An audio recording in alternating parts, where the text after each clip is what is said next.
नमस्कार, सुप्रभात. मी श्वेता. तुम्ही पाहताय न्यूज 18 लोकमत. बुलेटिनमध्ये तुमचं स्वागत. पुढच्या अर्ध्या तासात बातम्यांचा वेगवान आढावा घेऊयात स्पीड न्यूजमध्ये. पुरेशा लस साठ्याअभावी आज मुंबईतील शासकीय आणि महानगरपालिका केंद्रांवर लसीकरण पूर्णपणे बंद असणार आहे. लसीचा साठा उपलब्ध झाल्यानंतर लसीकरण पुन्हा सुरू होईल.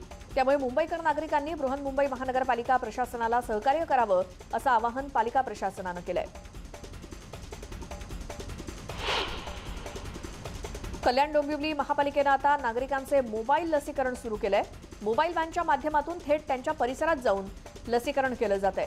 कल्याण डोंबिवली महापालिका आयुक्त डॉक्टर विजय सूर्यवंशी यांच्या हस्ते या मोहिमेचा शुभारंभ झाला.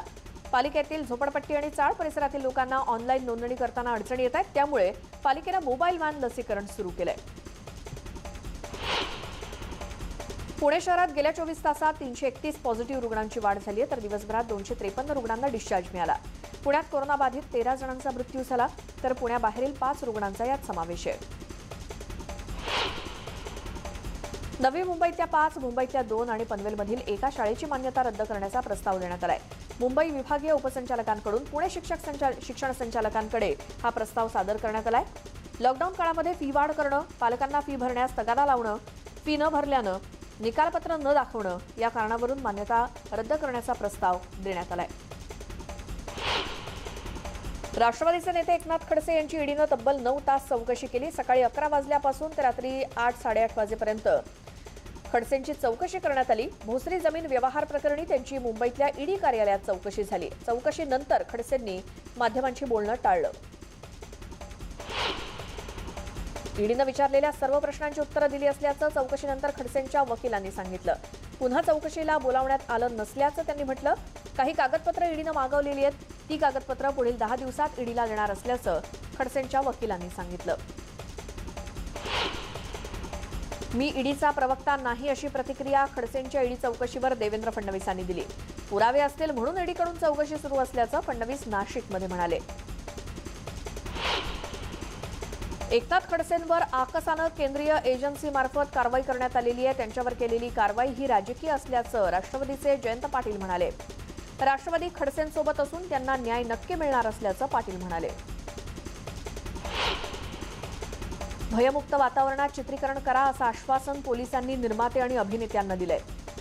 कला दिग्दर्शक साप्ते यांनी छळाला कंटाळून आत्महत्या केली, त्यामुळे निर्माते आणि अभिनेत्यांनी मुंबई पोलिसांची भेट घेतली.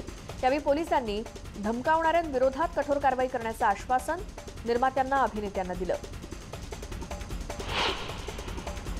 कोरोना परिस्थितीत आवश्यक असलेल्या हेल्थकेअर, नर्सिंग, पॅरामेडिकल यासारख्या क्षेत्रामध्ये काम करण्यासाठी 20,000 तरुणांना प्रशिक्षण देण्यात येणार आहे.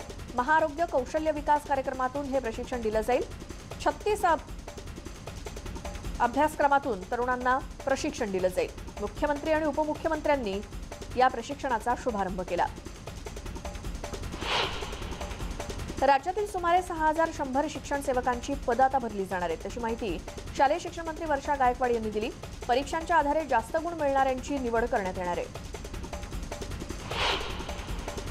शिवसेना राज्यभर शिवसंपर्क मोहीम सुरू करते. जिल्हा प्रमुख आणि शाखा प्रमुखांच्या बैठकीत उद्धव ठाकरे यांनी या सूचना दिल्या आहेत. ही मोहीम येत्या 12 ते 24 जुलैपर्यंत राज्यात राबवण्याच्या सूचनाही देण्यात आल्याची माहिती शिवसेना खासदार अनिल देसाई यांनी दिली. माझं गाव कोरोनामुक्त गाव यासाठी घरोघरी जाऊन चौकशी करण्याच्या सूचना देण्यात आल्या. शेतकरी कर्ज वाटपाबाबत बँका आणि अधिकाऱ्यांना माहिती दिल्याची सहकार पणन मंत्री बाळासाहेब पाटील यांनी माहिती दिली. कर्ज वाटपाचं प्रमाण योग्य प्रकारे होतंय की नाही यावर सुद्धा लक्ष ठेवण्यास सांगितल्याचं बाळासाहेब पाटील म्हणाले. औरंगाबादमध्ये ते बोलत होते. पावसानं दडी मारल्यानं शेतकऱ्यांचं नुकसान होण्याचा अंदाज असल्याचं त्यांनी म्हटलं. केंद्रीय मंत्रिमंडळ विस्तारावरून प्रीतम मुंडे आणि पंकजा मुंडे नाराज नाहीत अशी माहिती देवेंद्र फडणवीसांनी नाशिकमध्ये दिली. हा निर्णय पक्षाच्या वरिष्ठ स्तरावरून होत असल्याचं फडणवीस म्हणाले. मुंडे भगिनींना उगाच बदनाम करू नका असं देखील फडणवीसांनी म्हटलं. नोटाबंदी जाहीर होऊन आता जवळपास 5 वर्ष होत आली आहेत. मात्र रिझर्व्ह बँकेनं पुणे जिल्हा सहकारी बँकेकडे पडून असलेल्या 22 कोटी 25 लाखांच्या नोटा स्वीकारलेल्या नाहीत. जुनं चलन स्वीकारण्यास नकार देण्यात आलाय. त्यामुळे पुणे जिल्हा बँकेला थेट सर्वोच्च न्यायालयात धाव घ्यावी लागली. इतक्या जुन्या नोटा आणखी किती दिवस सांभाळून ठेवायच्या असा सवाल बँकेनं विचारलाय. भाजपचे ज्येष्ठ नेते नारायण राणे यांच्या केंद्रीय मंत्रिमंडळातील समावेशानंतर कोकणात त्यांच्या समर्थकांनी जोरदार सेलिब्रेशन केलं. राणेंमुळे आता कोकणातील प्रकल्प मार्गी लावून विकास होणार असल्याचं भाजपनं म्हटलंय. नारायण राणे यांची मोदी सरकारच्या मंत्रिमंडळात वर्णी लागल्यानं पंढरपुरात राणे समर्थकांनी आणि भाजपच्या कार्यकर्त्यांनी विठ्ठलाला दुग्धाभिषेक केला. वारकरी भाविकांना पेढे भरवून आणि फटाक्यांची आतिषबाजी करून आनंद व्यक्त केला गेला. केंद्र सरकारच्या मंत्रिमंडळात विद्यमान केंद्रीय राज्यमंत्री खासदार रावसाहेब दानवे यांना कोळसा आणि रेल्वे खातं मिळाल्यामुळे जालन्यात भाजप कार्यकर्त्यांनी जल्लोष केला. पायीवारी करण्याची परवानगी मिळावी यासाठी सुप्रीम कोर्टात याचिका दाखल करण्यात आली आहे. यावर 12 जुलैला सुनावणी होणार आहे. सुप्रीम कोर्ट काय निर्णय देणार याकडे संपूर्ण राज्याचं लक्ष आहे. मुंबई महानगरपालिकेच्या अग्निशमन दलानं 23 जून रोजी परिपत्रक काढून अग्निशमन शुल्क वसूल करण्याचा निर्णय घेतला. मात्र या निर्णयाविरोधात भाजप आक्रमक झाली आहे. हा निर्णय 2014ला झाला होता. त्यावेळी ही रक्कम विकासकाकडून घेण्याचं ठरलेलं होतं. तेव्हापासून आतापर्यंत हा कर विकासकाकडून घेतलेला नाही. आता मात्र नागरिकांकडून तो वसूल केला जाणार आहे आणि महापालिका नवीन वसुली सुरू करत असल्याचा आरोप भाजपचे आमदार अमित साटम यांनी केलाय. कोल्हापूर जिल्ह्यातील वाडी रत्नागिरी अर्थात ज्योतिबा डोंगराच्या ग्रामपंचायतीनं 56 लाखांचं वीज बिल थकवल्यानं महावितरणनं ग्रामपंचायतीचा वीज पुरवठा खंडित केलाय. त्यामुळे ऐन पावसाळ्यात ज्योतिबा डोंगरावरील ग्रामस्थांना पाण्यासाठी वणवण करावी लागते. परिणामी ग्रामस्थांना आता पाण्याचा टँकरचा आधार घ्यावा लागतोय. पळून जाऊन आंतरधर्मीय लग्न केल्यानं काही तरुणांनी मुलीच्या वडिलांचा छळ सुरू केलाय. मुलीच्या वडिलांना शेरेबाजी करून तरुणांनी मारहाण केली आहे. नांदेड शहरातील या घटनेनं खळबळ माजली आहे. बीडच्या परळीमध्ये 15 वर्षीय अल्पवयीन मुलीला लग्नाचा आमिष दाखवून तिच्यावर वारंवार अत्याचार केल्याची धक्कादायक घटना उघडकीस आली आहे. जनक यादव असं आरोपीचं नाव आहे. परळीच्या संभाजीनगर पोलीस ठाण्यात गुन्हा नोंद झालाय. अल्पवयीन मुलीला झाडाला टांगून अमानुष मारहाण करतानाचा व्हिडिओ सध्या व्हायरल होतोय. काही व्यक्ती या मुलाला झाडाला लटकवतायत आणि काठीनं अमानुष मारहाण करतायत. जातपंचायत विरोधात काम करणाऱ्या अन्नीसच्या रंजना गवांदे यांनी हा प्रकार कदाचित जातपंचायतीच्या छळाचा भाग असल्याचं म्हटलंय. पोलिसांनी याचा शोध घेण्याची मागणी त्यांनी केली आहे. सांगलीमध्ये हॉस्पिटलमध्ये एका मृतदेहावर तब्बल 2 दिवस उपचार करण्यात आले. इस्लामपुरातल्या आधार हॉस्पिटलमधली धक्कादायक घटना. या प्रकरणी डॉक्टर योगेश वाठारकरला पोलिसांनी अटक केली आहे. त्यानंतर वैद्यकीय क्षेत्रात मोठी खळबळ माजली आहे. कारण अक्षय कुमारच्या एका चित्रपटात असंच दृश्य दाखवण्यात आलं होतं. त्यामध्ये देखील हॉस्पिटलमध्ये एक डॉक्टर एका मृतदेहावरती उपचार करून नातेवाईकांकडून पैसे उकळण्याचा प्रयत्न करतोय. असाच प्रकार सांगलीतल्या इस्लामपुरामध्ये घडलाय. कोल्हापूर 2017 साली आईची हत्या करून शरीराचे तुकडे करून फ्रीजमध्ये ठेवणाऱ्या नराधम मुलाला फाशीची शिक्षा ठोठावण्यात आली आहे. सुनील कुचीकोरवी असं आरोपीचं नाव असून या घटनेला दुर्मिळातील दुर्मिळ घटना समजून कोल्हापूर जिल्हा सत्र न्यायालयानं त्या आरोपीला फाशीची शिक्षा सुनावली आहे. केंद्र सरकारनं मूग वगळता इतर सर्व कडधान्याच्या साठेबाजीवर मर्यादा आणल्यानं केंद्राच्या या निर्णयाचा व्यापारी वर्गाकडून विरोध करण्यात आलाय. त्यामुळे वाशिम कृषी उत्पन्न बाजार समितीसह जिल्ह्यातील 6 बाजार समित्या अनिश्चित काळासाठी बंद करण्यात आल्या. त्यामुळे समित्यांचं कोट्यवधींचं नुकसान होत आहे.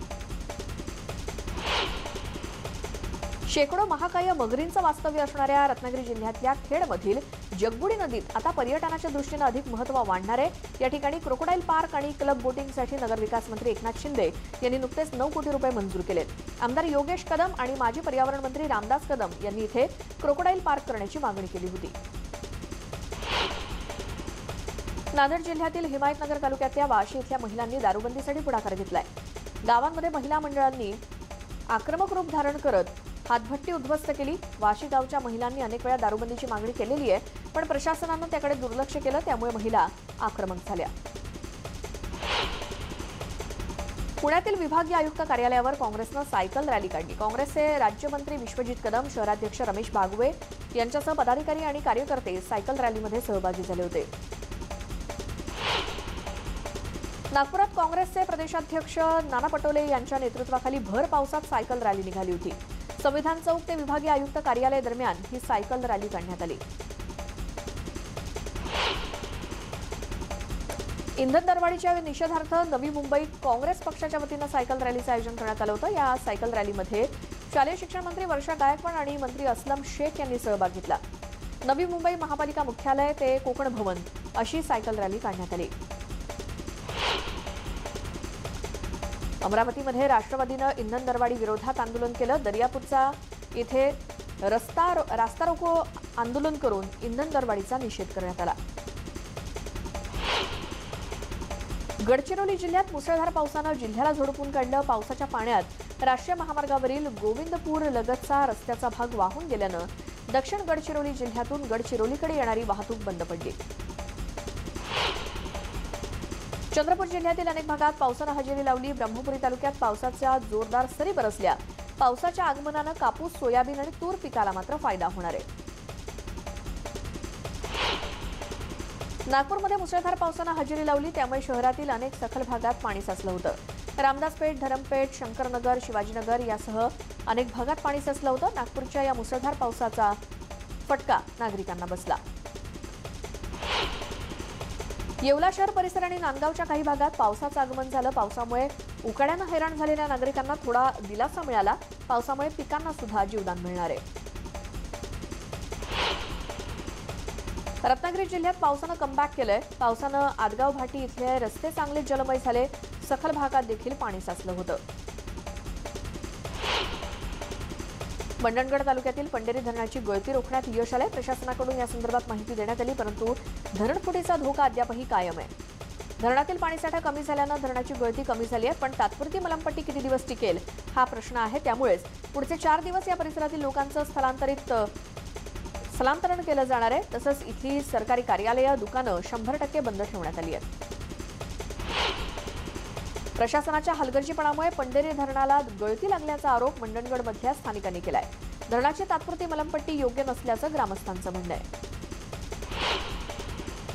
बागायती तालुका अशी ओळख असलेल्या जुन्नर तालुक्यात सुद्धा पावसानं ओढ दिल्यानं शेतकरी हवालदिल झालाय.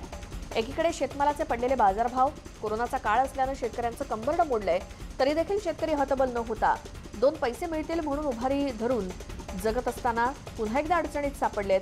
खामुंडी गावचे शेतकरी रामभाऊ भोर यांनी सोयाबीन पीक पेरलं होतं, पण पाऊसच नसल्यामुळे त्यांनी उभ्या पिकावर ट्रॅक्टर फिरवला. त्यामुळे त्यांचं अंदाजे 70 ते 80 हजार रुपयांचं नुकसान झालंय. बीडच्या माजलगाव तालुक्यात 100% पेरणी झाली, मात्र या पिकाला आलेला बहर वनविभागाच्या बेजबाबदारपणामुळे कोमेजून जाण्याची वेळ आली आहे. काळवीट आणि हरणांच्या कळपानं या परिसरात पिकांची नासाडी केली आहे. त्यामुळे वनविभागाचं याकडे दुर्लक्ष होत आहे. तत्काळ हरिण आणि काळविटांचा बंदोबस्त करावा अशी मागणी शेतकऱ्यांकडून होती आहे. ड्रग्ज विरोधात एनसीबीची कारवाई सुरूच आहे. एनसीबीनं नालासोपारा ठाणे इथून ड्रग्ज जप्त केले, तसंच दोघांना अटक देखील केली आहे. त्यामध्ये एका नायजेरियन व्यक्तीचा समावेश आहे. त्याच्याकडून एनसीबीची चौकशी सुरू आहे.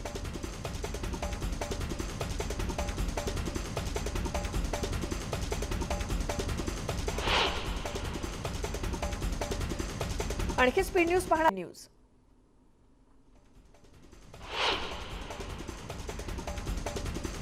सर्व नवनियुक्त मंत्र्यांना आगामी 15 ऑगस्टपर्यंत दिल्लीमध्ये थांबण्याच्या सूचना देण्यात आल्या. पंतप्रधान नरेंद्र मोदी यांनी नवनियुक्त मंत्र्यांची बैठक घेताना ही सूचना केली. सर्व मंत्र्यांनी लवकरात लवकर आपल्या मंत्रालयाचा पदभार घेऊन काम सुरू करावं अशा देखील सूचना आहेत. माध्यमांसोबत जास्त बोलू नका अशा सूचना मंत्र्यांना देण्यात आल्या आहेत.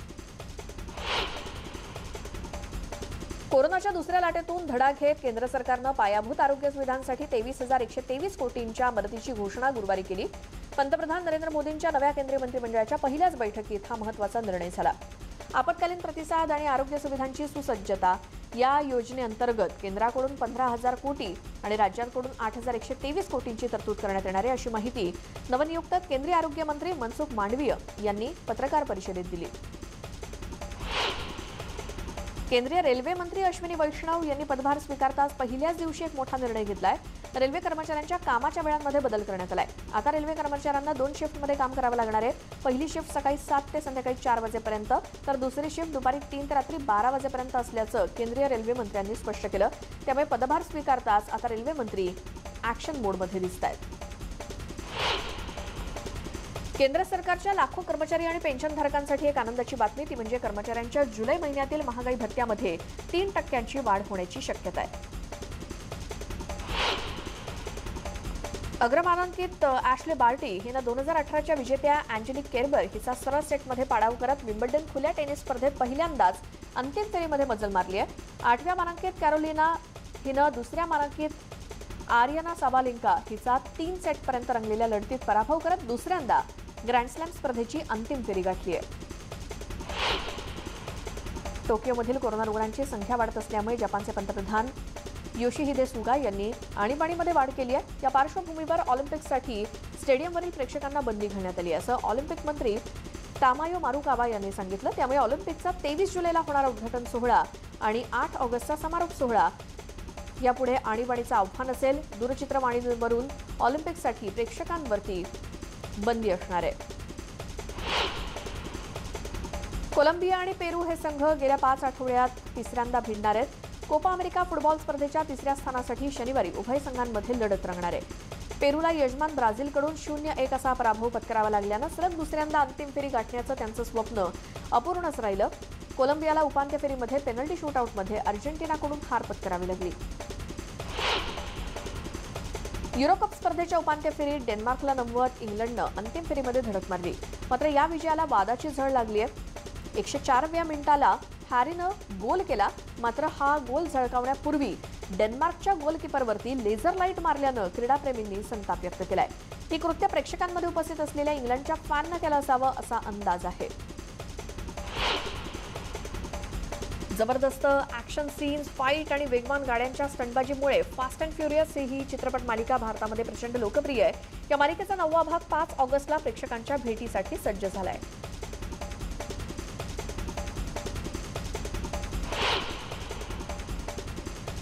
या स्पीड न्यूज पाहिल्यानंतर वेळ झाली या बुलेटिनमध्ये इथेच थांबण्याची. मात्र तुम्ही पाहत राहा न्यूज 18 लोकमत.